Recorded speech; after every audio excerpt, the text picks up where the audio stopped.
Wajja otya okubeera mu Pillars of Africa Children's Ministry? Amanya gange nze Mbabazi Jackie.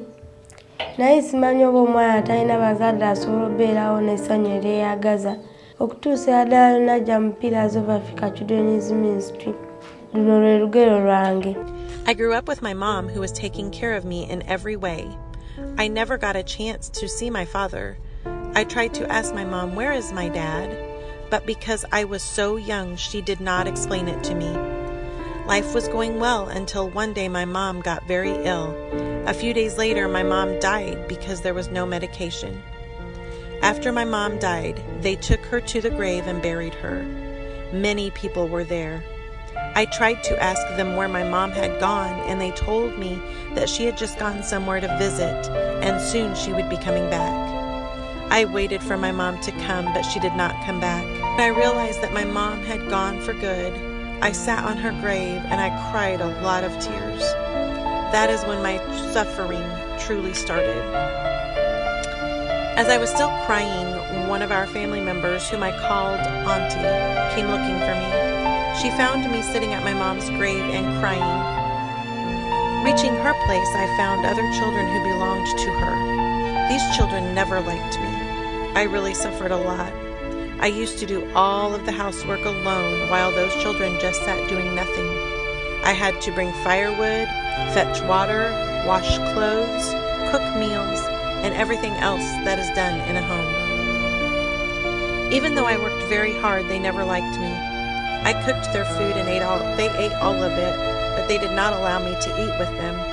I would find the scraps they left and eat that. My life was really hard. One day, which I will never forget, my auntie sent me for water at the well. When I arrived at the well, there was a very long line. I had to wait because that was the rule. I waited and waited until it was 8 o'clock p.m. When I was about to get the water, my auntie sent a man to come get me, so I went back home without the water.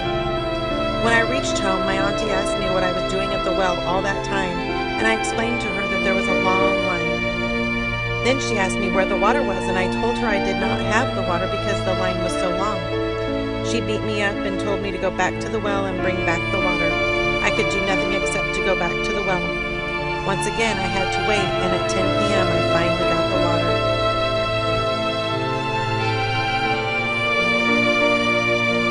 When I got back home, I found that my auntie had locked the door.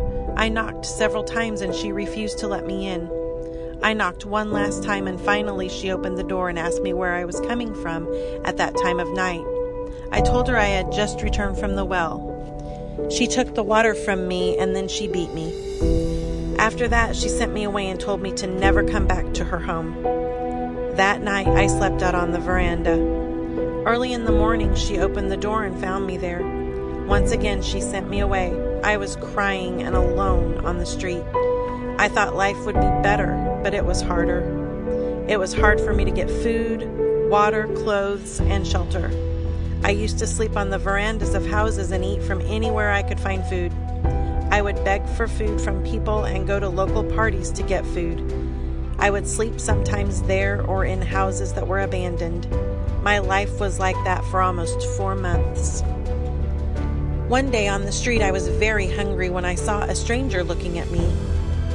I tried to avoid him, but he followed me while calling to me. I decided to go to him and he asked me what was wrong. I told him that I was very hungry. He hugged me and took me to the restaurant where he told me to order anything I wanted.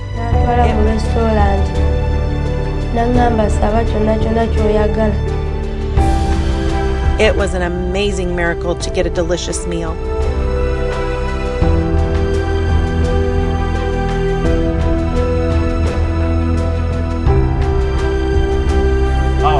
Amanya gange nze Kunira Patrick, Director of Pillars of Africa Children's Ministry. He asked me what I was going through and I told him my story. I told him my story, which caused all of us to shed tears while hugging one another. He was so nice to me and he asked me if I knew Jesus Christ. I told him yes. Then he asked me if I wanted that love. I told him I would love to have Jesus take all of my problems away. So Patrick asked me to go with him to be part of his family.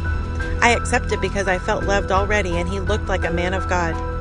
He took me to the police station, and then from the police station to the Pillars of Africa Children's Ministry. This is where I found a new life.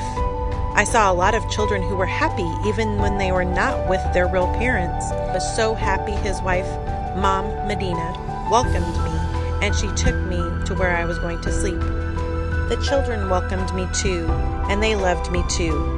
I felt so much love. After a few days, he took me to school.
After a few days, he took me to school.